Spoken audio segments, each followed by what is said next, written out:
You think torture is about pain? It's not. Pain breaks the body.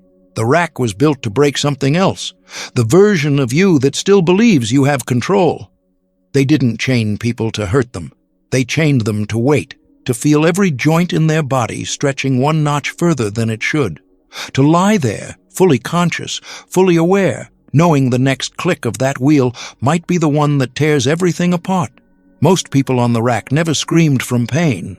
They screamed from the moment they realized no one was coming to stop it. It's 1580. The Tower of London is a message. Every stone in that place was put there to remind you that the crown has power over your body, your mind, and your future. Inside one of its lower chambers sits a device so simple it almost looks like a carpenter built it. A wooden frame. 2 rollers, one at the top, one at the bottom, a series of ropes, and a handle that, when turned, pulls both ends in opposite directions. That's the whole machine. But the men who designed it understood something most people still don't. You don't need blades to destroy someone. You just need to take control of their body away from them, inch by inch, while they're completely awake for all of it. The rack was England's preferred method of extracting confessions for over 2 centuries, because the threat of it worked almost every time. Most prisoners broke before the first rope was even tightened. Just being brought into that room, smelling the damp stone, seeing that frame bolted to the floor, that alone was enough. But every so often someone didn't break in the room, and that's when the handle turned.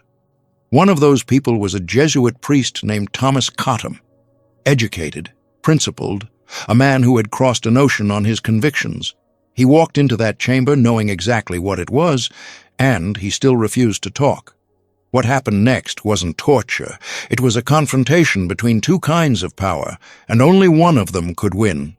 Thomas Cottam arrived in England in 1580 with one purpose: to minister to Catholics who were being hunted for their faith. Practicing Catholicism under Queen Elizabeth wasn't just illegal, it was treason. He knew the risk. He came anyway. For months, he moved through safe houses, back rooms, and borrowed identities. He was careful. But carefulness only lasts so long when the government is offering rewards for information. Someone talked. He was arrested at the port of Dover before he even made it inland. And within weeks, he was inside the tower, not as a guest, but as a problem that needed to be solved. The Crown wanted names, other priests, safe house locations, networks. Cottam had it all stored in his head, and he had no intention of giving any of it up. So they introduced him to the rack. The first session was about maximum awareness. They wanted him conscious, coherent, and fully present for every degree of stretch. The ropes pulled his wrists above his head and his ankles below. And then the wheel turned. Just enough to feel it. Just enough to understand what was coming if he stayed silent. The sessions continued over days. Each time, the tension increased. Each time, his body moved closer to a threshold that, once crossed, couldn't be uncrossed. Something in him held. Because he had already decided, somewhere before they ever strapped him down, that his silence was the only thing left that was truly his. That decision was about to cost him everything. There's a point on the rack that interrogators called the 3rd turn.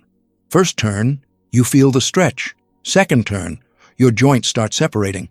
3rd turn, your body begins to tear itself apart from the inside. Cottam reached the 3rd turn. His shoulders dislocated, his hips pulled from their sockets. The ligaments along his spine stretched past every limit the human body is supposed to have. The guards in that room had seen men beg, cry, confess to things they hadn't even done. Anything to make it stop. Cottam didn't confess. He didn't give names, didn't give locations. He didn't give them a single thing they could use.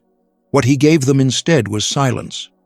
And that silence drove them to turn the wheel again. By the time they stopped, he couldn't stand, couldn't walk. His body was functionally destroyed, but his mind, the part they actually needed, was still locked shut. The Crown had a problem. They had broken his body completely and gotten nothing from it, so they made a different decision. If the rack couldn't extract what they wanted, then they would make an example of what happens when you refuse.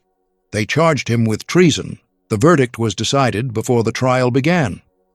Thomas Cottam was sentenced to be hanged, drawn, and quartered, and as they led him out of that chamber, carried, because he couldn't walk, the men who ran that room faced something they weren't trained for. They had used their most powerful tool, and it hadn't worked. Thomas Cottam was executed on May 30th, 1582. He was canonized as a saint in 1970, nearly 400 years after they destroyed his body, trying to break his mind.